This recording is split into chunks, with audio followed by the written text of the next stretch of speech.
thank Jay Miner for coming here today. He's father of the Amiga, and he's going to give us something about the history of the machine. I think that this show is going to be quite interesting this time. We're looking forward to next year's meeting, October 13th, in 1990. Same place, same station. Without further ado, Mr. Jay Miner, father of the Amiga.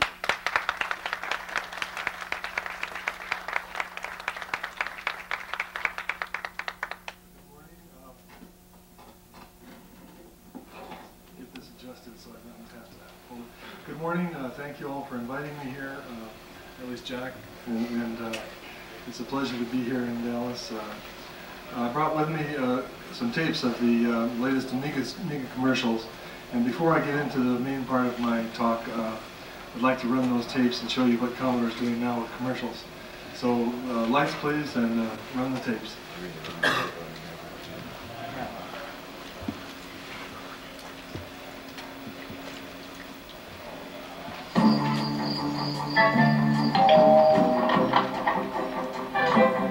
Aren't you astronauts? Buzz Aldrin, Gordon Cooper, Scott Carpenter. We like to compare notes with Stevie on the new space station.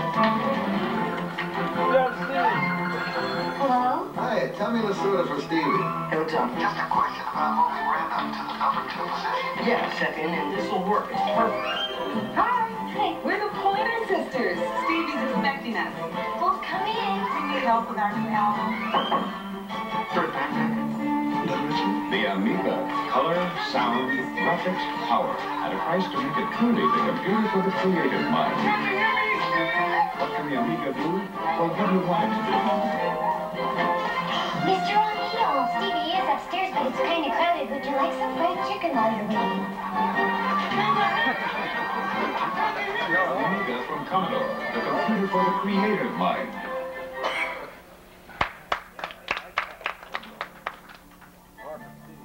Three of them on here. One is repeated with a little variation. What you're looking at is a first. Color, sound, graphics, power. Well, hold on a price that allows you to...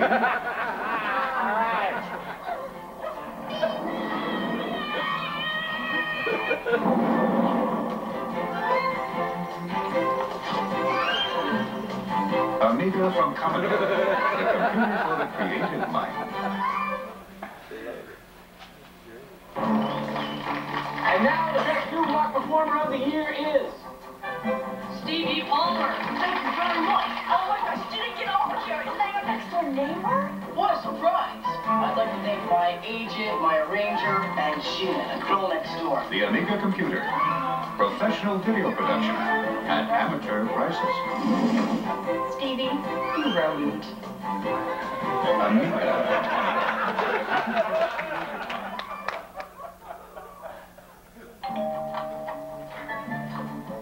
aren't you astronauts? Yes, ma'am. We like to compare notes with Stevie on the new space station. Hi. Hey. We're the Pointer Sisters. We need Stevie's help with our new album. The Amiga computer. What can it do? Well, what do you want it to do? I need some more help. Mr. O'Neill, upstairs first door on the left. Amiga from Commodore. The computer for the creative mind.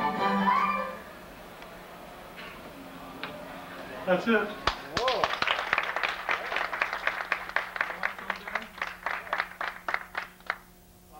First of all, let me give a little bit about myself so that you know who's talking. A lot of people aren't familiar with me.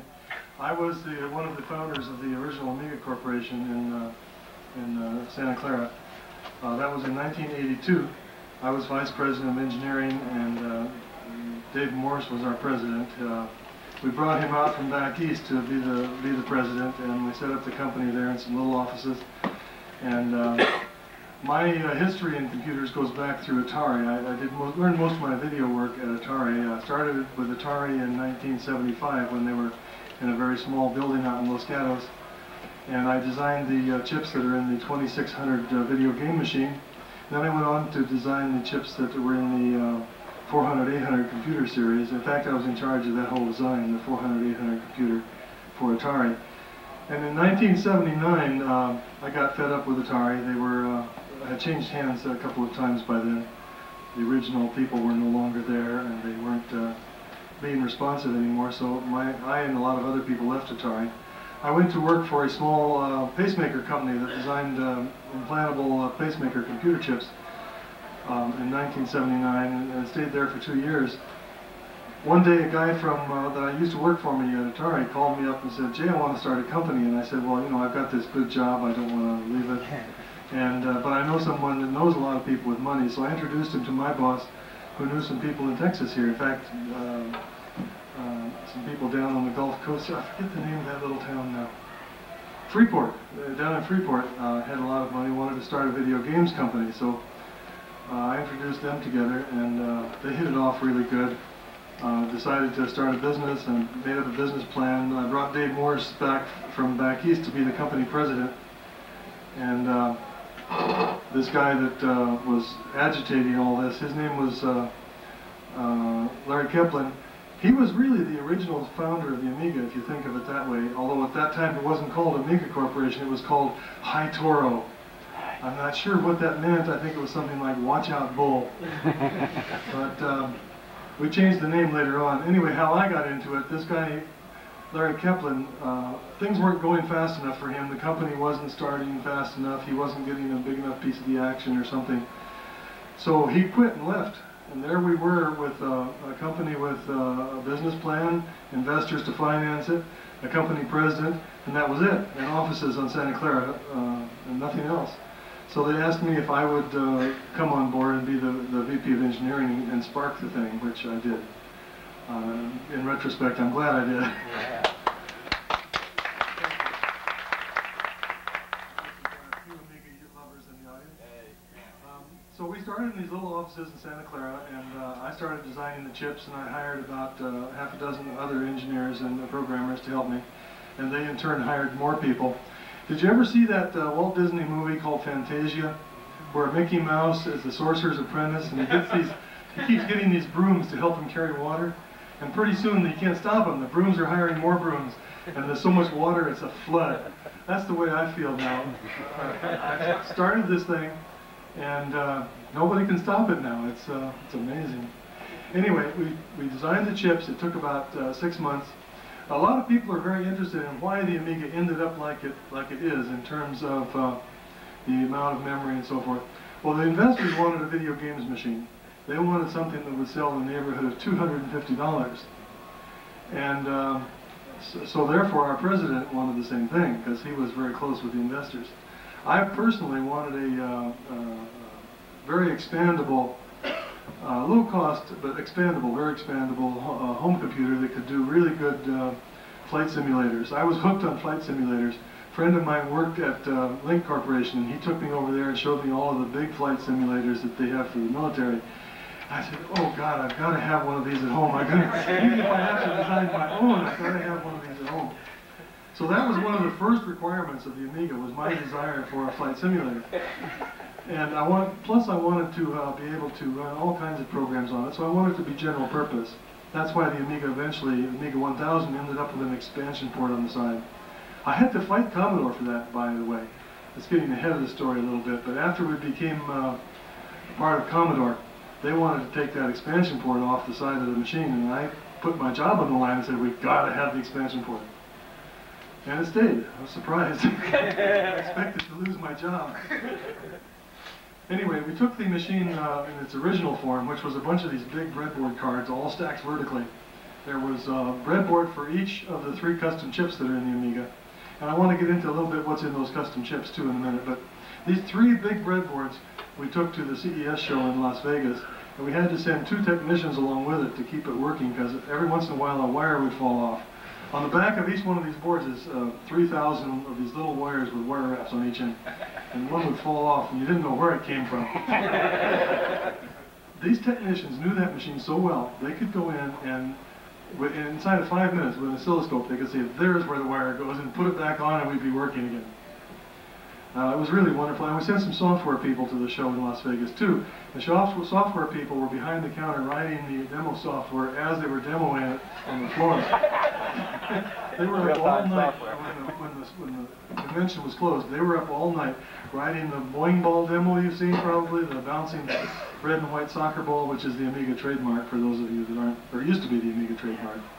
Now they've got this little dash thing, which is silly. Anyway, I'm digressing. Both Commodore and Atari saw us at the show and kind of liked us. Atari, in fact, entered into negotiations with us about that time to use our chips in their computers.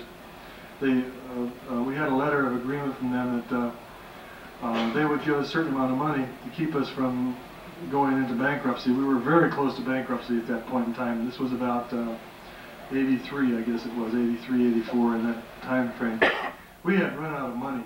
I had mortgaged my house up to here in order to meet the payroll. And Atari came along and loaned us some money to keep us from going bankrupt while we were negotiating for this agreement to put, licensing agreement to put our chips in their computer. Well, as soon as Atari changed hands, was sold again, negotiations just stopped, and we were left holding the bag. If we didn't pay Atari back the money, they would own the chips and we would have nothing. So luckily about that point Commodore came along and said, hey, you've got a great chipset, we want the computer, and so they bought us lock, stock, and barrel. We sold them all the stock and became Commodore employees in a sense. Although we were a separate division, and I was still vice president of that separate division.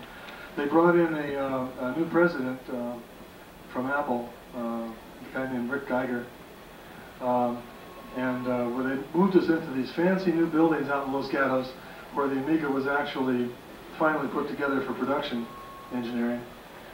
And it became the machine as you know it now.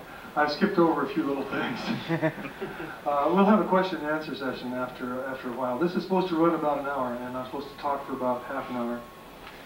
Anyway, the machine became what it is today in terms of the package and everything, in spite of my efforts to get it to look more like an IBM with big card slots, because of the investors wanting a video game and something that looked like a video game.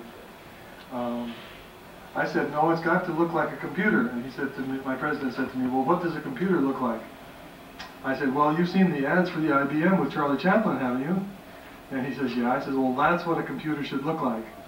But do they listen to me? No. They came out with, well, it's a nice little thing, the Amiga 1000 with the keyboard that slides underneath it, but it looks like a toy, you know. It isn't what people perceived of as a computer. In addition to that, Commodore would not put out the effort or the money to do with regular software people like Microsoft and Borland, etc. Really good software to try and compete with IBM. They didn't want to compete with IBM. I really believe that. They thought they had a games machine, and they didn't realize what they had on their hands. And this is what bothers me about the present advertising still. What you're seeing is something, an ad that really, it's funny, it's cute, it would appeal to a kid. But is the average computer buyer going to buy that? I don't think so. He might enjoy watching it, get a chuckle out of it. Some kid might be suckered into buying one because of ads like that. I hate to say this, I've been down on Commodore about their ads for so long that I think they're getting tired of hearing me say this. But they don't show Amiga, they don't do any comparative advertising at all. And I think that's criminal, because if you compare the Amiga to the IBM and the Amiga to the Macintosh, we've got so much more power and speed. I don't know how many of you are aware of it, but the Amiga has inside of it 2 buses. It's got what's called the chip memory bus. And that chip memory bus can be used by the custom chips to actually put the display up on the screen, to move things around on the screen. It's got coprocessors in it, several coprocessors that can operate on the display independent of the main processor. One of them is called the blitter, which can move big areas of the screen around very quickly. In addition to that memory bus that the chip coprocessors run out of, there's the main memory bus that the 68000 runs out of.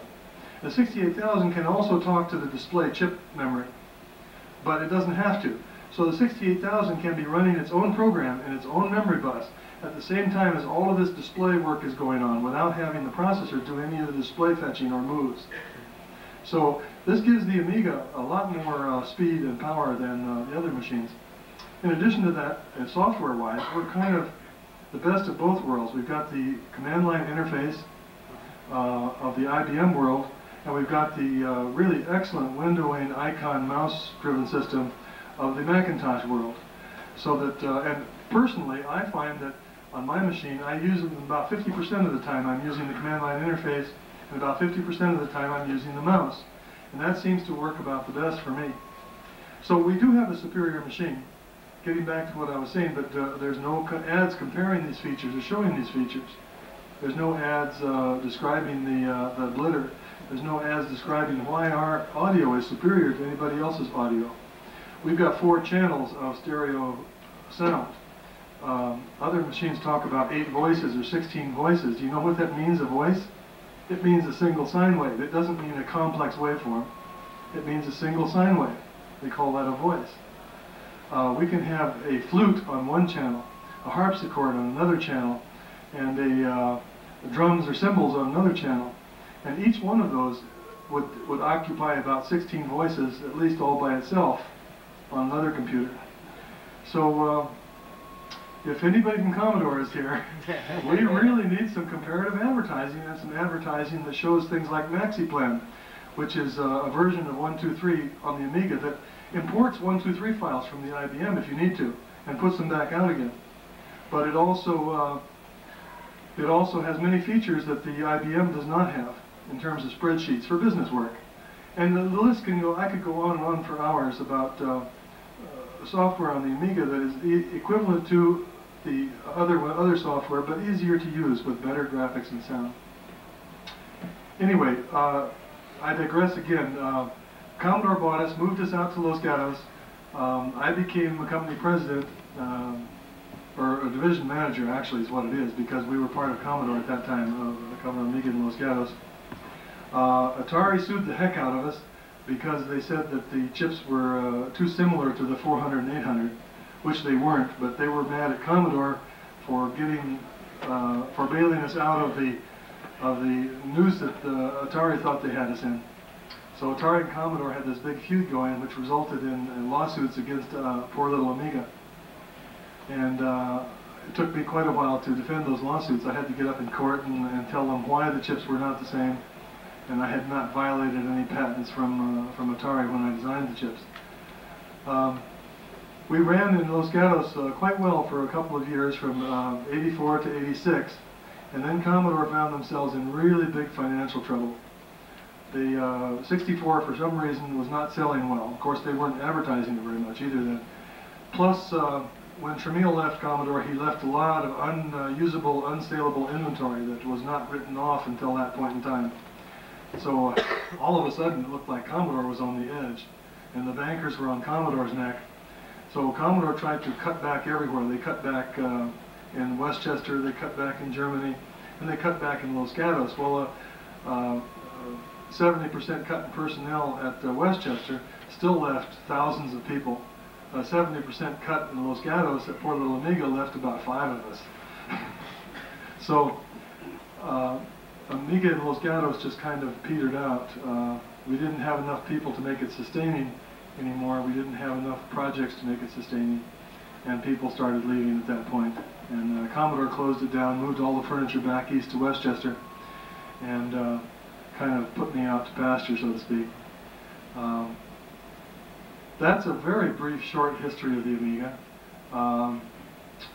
And I've about run out of ideas of things that I haven't said yet. So if there's any questions, can anybody think of something that I left out that they'd like to know about? Yes, you do. How does the German end of it kind of tie into all this? Commodore had a German engineering division for a long time. They were the ones that did the original sidecar. Did you hear about the Amiga sidecar? And that was kind of a flop. Then they went on to do the first version of the 2000. And then I understand it was redone later in Westchester to become the 2000 we have now. That's about all I know about Commodore Germany, the design division. Anything else? Yes. We had, I don't know if anybody's here that posted this question on the Club BBS. Is there anything that you would have done differently to the Amiga before it was released? that you haven't already told us about? Well, there's lots of things that I would have wished I could have done differently that I couldn't at the time. And hindsight is always perfect.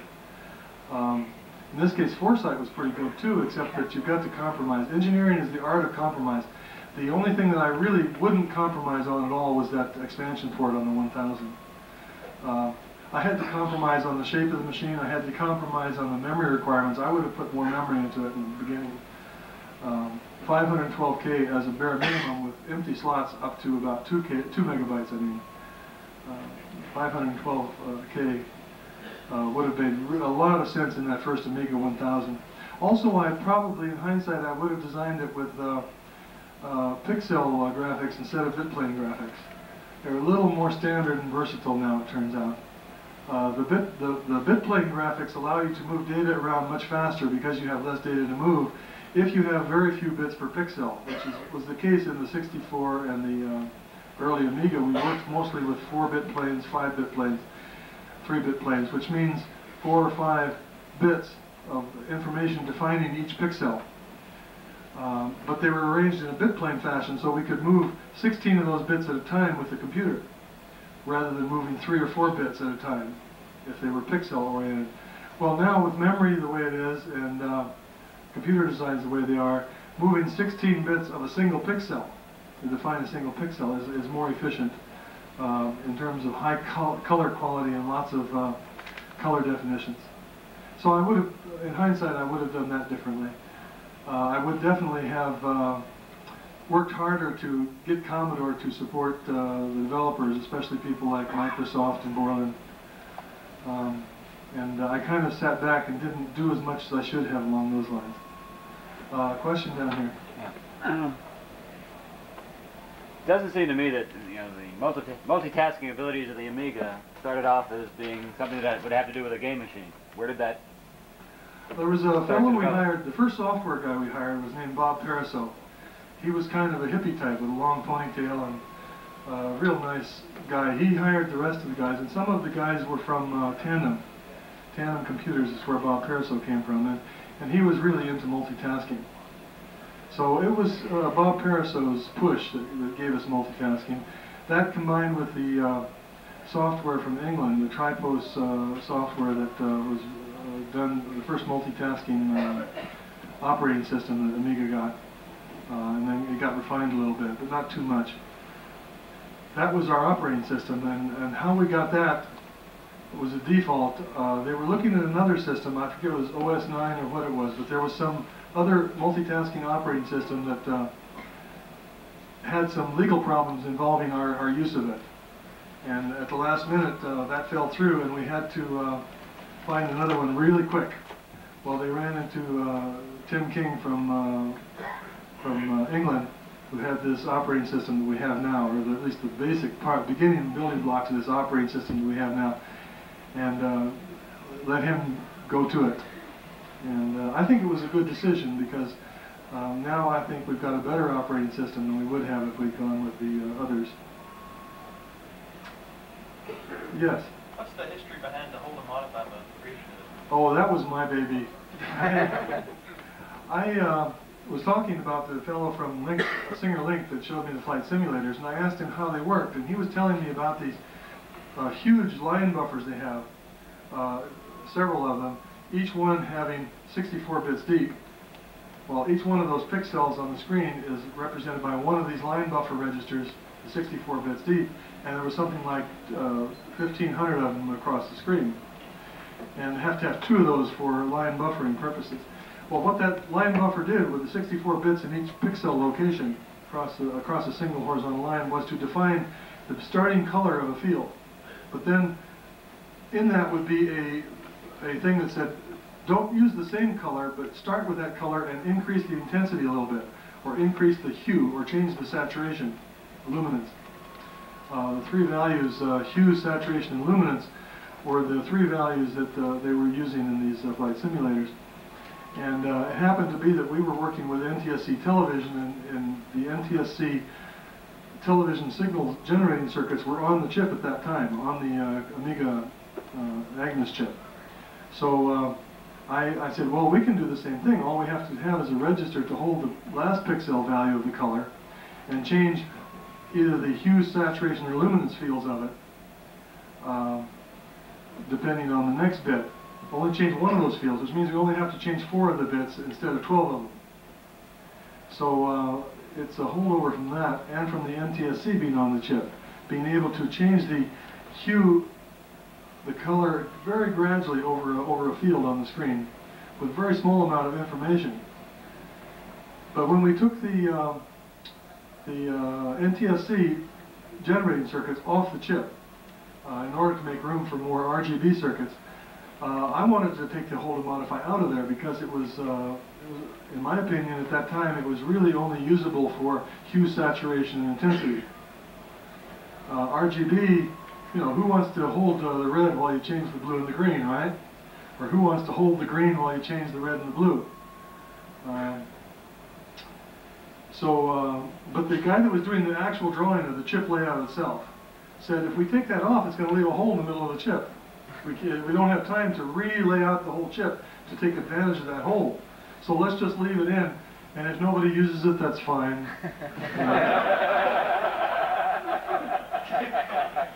And in hindsight, that's another thing. In hindsight, I would have made hold and modify a little bit better, put in more bit planes for it and so forth, looking forward to the future. But I didn't think it was going to be used at all. Was I ever amazed when the first use was made of hold and modify, in terms of just showing pictures that have been pre-digitized? I said, oh my God, you know, well, that's great, you know, but they'll never make a drawing program out of it, right? Spoken like a true hardware person. The software programs now like DigiPaint 3 that do actual drawing with hold and modify just knock my socks off. I can't imagine how they can do things like that with this machine. But it makes me glad that that chip artist, layout person said no can do as far as the taking that hold and modify out of there. Does that answer your question? Anything else anybody can think of? Back there in the back. Yeah. You said there's a 4096 color palette limiting the Amiga. I've heard rumors about a new graphics board coming out for 3000. If that's true, what will that do? Do you have any information? I hear the same rumors. And I can only guess because I haven't seen the board or read any specs on it or anything. But I hear it's a TI chip on there. Is that the one you're talking about? Yeah. Yeah, that will probably be lots of colors and give us a better competitive position in terms of the number of total colors on the screen. What types of resolutions? I heard it was going to have some new resolutions around 1024 by 1024. I hear that too, yes, but you can bet your boots it's going to be a lot slower. Because anytime you get more colors and more resolution, and you don't have something that the blitter can work into and move stuff around really fast, the processor has to get in there and move it in between pixels on the screen. Would it help with faster processor? 6820, 6830? Faster processor will speed things up, definitely. But in the display area, not so much. In the display area, it's more memory bandwidth and how fast can you suck the data out of the memory to get it to the display. And what would help there, and I think there are plans for this, I'm sure, at Commodore, is to use video RAM to drive some of these new displays. So there's going to be all kinds of new displays in the future. Yes, down here in front. At DEF CON, they had the U-Lore graphic card on 2000 with the TI chip, and that has memory on it, and it was fast. Was it? Well, yes. Good. Did they actually move things around on the screen in animation? Yeah, they did the boxes things. Because that's what I meant by fast, is moving things around on the screen. Right, and one of the interesting things, you can put patterns in the chip. And instead of, you know, normal box, you got colors, well, they had different patterns in it, moving them around really fast. At about 1,000 by.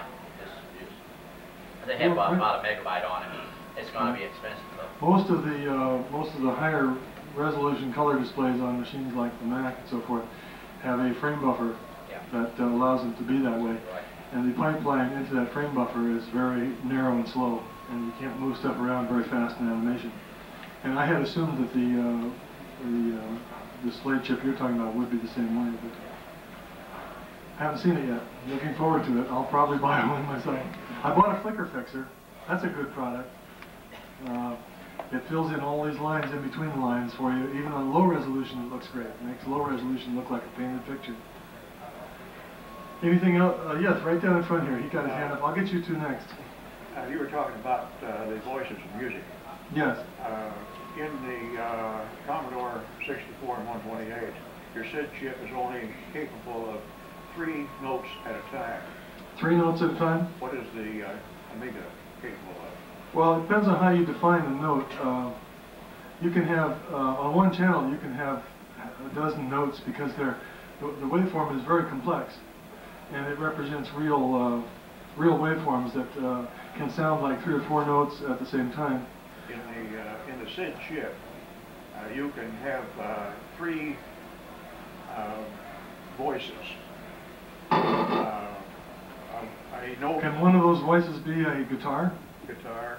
Another one can be an organ. Another one can be a piano. Because usually when they're talking about voices, they're talking about a single sine wave.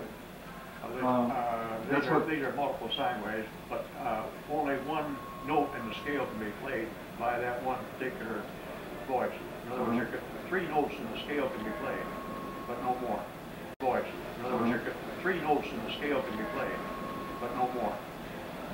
Well, the Amiga sound can be put together. You could take a guitar sound and you could logically OR it in memory with a bell sound and put them on one channel. And they're mixed in together already on that one channel. Because what you're playing is synthesized sounds out of memory that are processed by the computer before they're played by the sound circuits. You're not limited to the waveforms generated by the sound circuits themselves. Which I think is very unique in computers these days. In the red back there. Yeah, I was interested in your comments about Maxi Plan versus Lotus and Excel.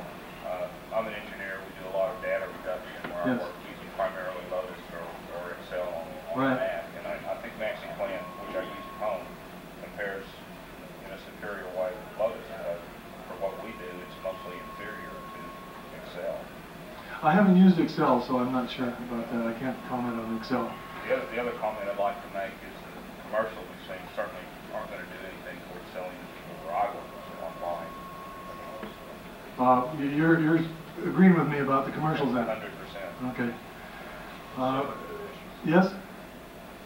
In the green here, I think you had your hand up. Yeah. What was the origin of the Guru, and what do you think of the death of the Guru at 1.4? I don't think it matters too much. As long as they show the numbers that cause the, whether they call it a Guru or whether they call it an error message. I think the Guru was kind of cute myself. But a lot of people got offended at that. When they see the Guru on the screen, they'd say, what are these hippie programmers trying to do to me? Twist my mind or something? So I don't really mind one way or the other. The origin of it, the guys used to sit around in the back room between compiles, kind of meditating in a lotus position. They had these, the programmers were kind of weird. R.J. Michael is a good example. I don't know how many of you have seen R.J. on the stand, but he and Dale Luck used to have these chairs where you sit kind of tilted forward with your knees almost on the ground, these special chairs. And they'd sit in those chairs between compiles and relax because they had no sleep at all. They'd be working all night long, and so between compiles they'd try and catch a few winks, and people said they were meditating and they were trying to pretend like they were gurus and things. So they stuck the Guru meditation number in there. It was a cute idea, I thought. Yes, back there. What is the, how many Amigas are in the United States and worldwide, and what do they project? Do they have any idea what it would be to versus something else? I can only go by what Commodore says, and they claim that there's a million Amigas out there now. Is that worldwide? I think that's worldwide. And what's in the States? What's in the States? Yeah. Less than half of that. Europe is a big market for the Amiga. I predict that the sales are going to continue to go up, especially with advertising like this and the 500. There's going to be a certain audience there that this advertising will appeal to. And they'll sell quite a few 500s over the next year or two into that market. But that market's kind of going to, I don't think it's a sustaining market. I think, you know, IBM and Apple with their type of advertising that they do is much more of a sustained market. There was another guy right behind him that was trying to get in before. I'll get you next. Yes, back there? Okay. In the multitasking, it's possible for one task to interfere adversely with other tasks and sort of bring the whole machine down. Do they plan to fix that in the future releases of the operating system? The Unix is supposed to fix that. No, so So Unix is definite? Unix will have a, oh yes, Unix is definitely coming. They will have a good memory management, hardware memory management system on Unix with the 68030. And requires a 68030? well, the 68030 has a built-in memory management unit, and I think that's the way they're going. I can't speak for Commodore because they used to tell me stuff, but when they found out what a big mouth I have, they don't tell me anything anymore. But the 30 will have memory management. Commodore's 20 part too. I'm sorry, I didn't hear you. Commodore's 68020 part has an MMU on it as well. The 20 also does? Oh, I didn't know Yeah, that. the 20 has a 68851 on the board. Okay. Does that answer your question? Yeah. Okay. In front of him, there's a guy in white there. If you were designing the Amiga today, what hardware capabilities would you build in? You know, IBM has been trying to find that out from me. They wanted me to go to a, at least some people that work with them wanted me to go to a IBM workshop and give them all my ideas for about a week's worth of salary. And I said, that's crazy. Why should I tell everybody, you know, what's in my head about the next generation when, especially for a week's worth of salary? And for a plane ticket to Dallas, it's even crazier.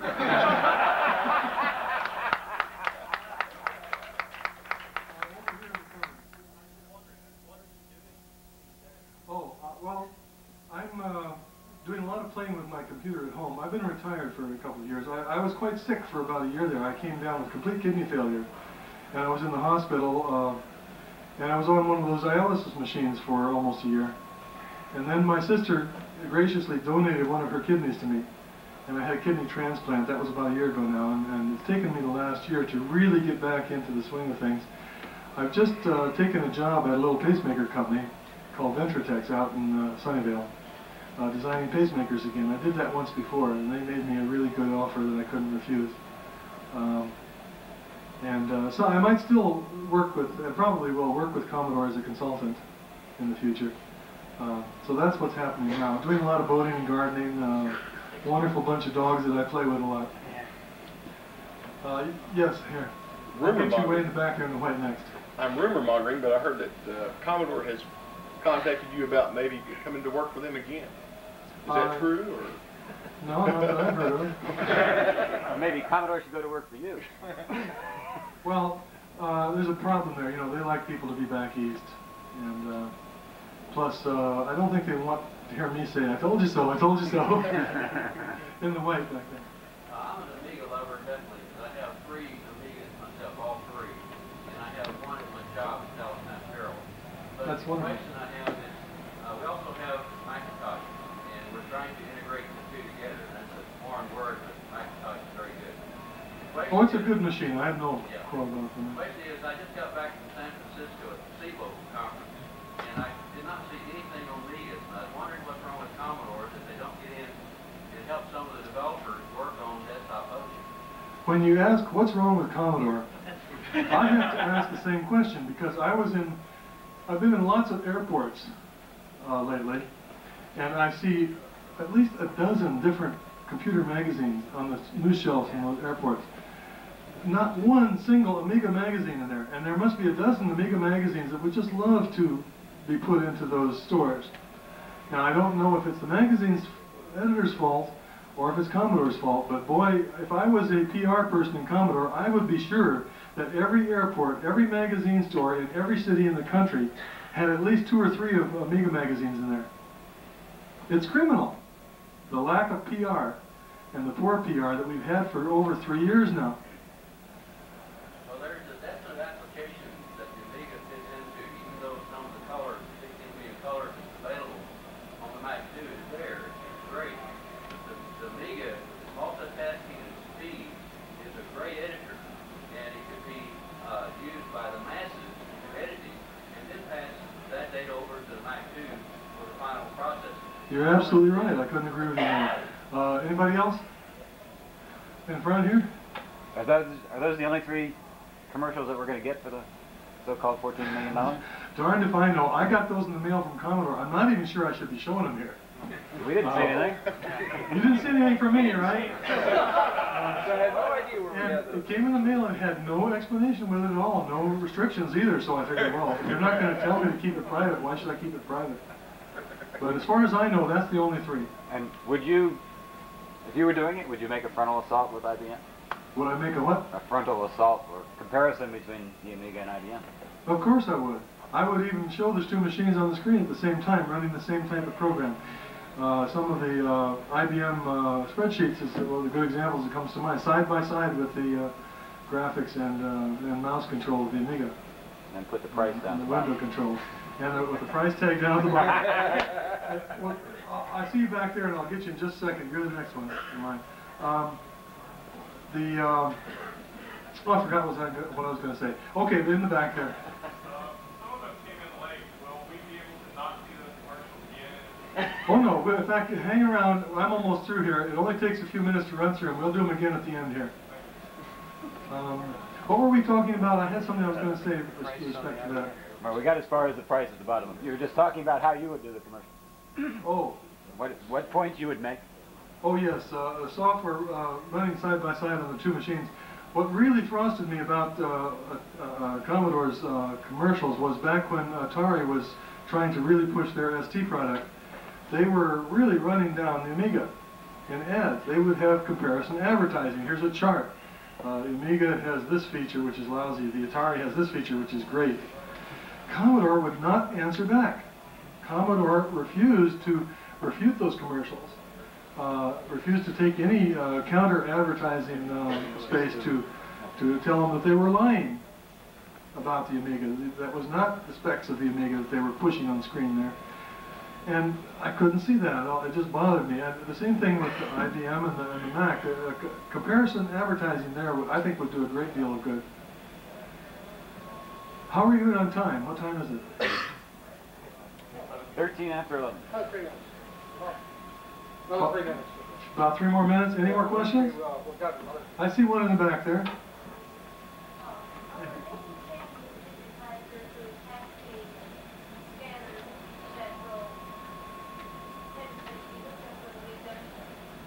I'm sorry, I'm having trouble hearing you. Could you stand up and try going a little louder? Are there any new half-page scanners, hand scanners, that you can get to hook up to the Amiga? Oh, I've seen advertisements for them. Little color scanners about this big. I've seen them in the magazine ads, but I haven't seen one in person yet. So I don't know if they're really shipping or if it's just vaporware. Does anybody else know about those hand scanners? Yeah, they do exist. They do exist. Okay. Back in the corner there. 2 questions. I've read that you recommend using the Zenith 1490 monitor, and I want to know what limitations there are for using that, and also if you know what status there may be on the 8386 breadboard. I don't know anything about the 8386 breadboard status. The Zenith, I only tell people that it's what I bought and I love it. It's got terrific color contrast. It's got really nice flat face. And the advantage of the flat face is more than just, you know, being linear for CAD work. Lights in the room do not reflect back into your eyes like they do off of a curved face. So your contrast seems even better because of the flat face. The limitations of the Zenith are that it's not a dual sync. If you buy the flicker fixer, or something like that, I guess that's about all there is now, but there'll be more cards like that in the future. If you buy the flicker fixer, you can run the Zenith at high speed, but then you can't go back and run the Zenith at low speed on another machine without the flicker fixer, because it's instead of being what they call a dual sync, it's a high speed sync only. Does that answer the question? Okay, anybody else? Yes, right in the center there, my look-alike, almost a double for me. Could you stand up a second? Two things I was going to say that's been irritating to me about being a recipient of all this advertising stuff, not being electronically oriented myself. The thing that bugs me is what do they do? When they start making comparisons, they don't mean a damn thing to me. When they start making comparisons, you're turned off? I'm talking about, well, this has got this kind of chip, this has got that kind of chip. Most people wouldn't know which one did what. Oh yeah, you've got to show actual application comparisons, right? I see no kind of, the 2 things that I think are missing. Most people, here I am, I don't know anything about Amiga, I just got some stuff and I push buttons on it work. And I'm deciding, well, maybe do I need a bigger machine or do I need to change? I look at one thing, well, I got all these $1,000 worth of software and what have you. They won't use it so Second, I don't think they're getting the message across what that new machine will do that the other one wouldn't do. Right. If they're too busy knocking down the other fellas to tell them how much their improvements are on their own side. Right. And plus, they should not forget about their old machine. They should stay at support package. Anytime they upgrade, it should be somewhere rather that they can use the old software on the new. Well, that's Converted package. yes. That's certainly an ideal goal that everybody tries to do.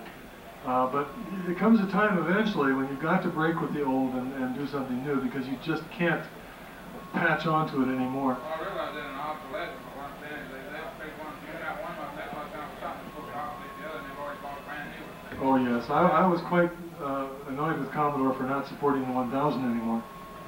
And For instance, the old Timex has the 80 in it, that was a pretty good machine, but nobody ever supported it. right, right. If they were just, they did port the software people look like that. But they would come out with it. Finally, I'm glad to see they were voted over the 64. Any other questions? If they were going to obsolete it, they wouldn't have. I agree with you 100%. Guy in the red shirt here? Can you tell us anything that we might not know about the 3000? I know a lot of people are curious and we're looking for everything About saving your money. I have not heard anything spec-wise from Commodore that you haven't read in the magazines. That's where I get most of my information now. I do get together with the guys from Commodore once in a while, and they pump me about, you know, what my ideas are, and but whether they're ever going to use them or not, I don't know. They don't tell me. The 3000, my guess, will probably have a 68030 in it, and will have a lot of memory, and I hope it comes with a flicker fixer. They should provide a flicker fixer and a high sync monitor for every dealer in the country, just because that makes the Amiga look so much better.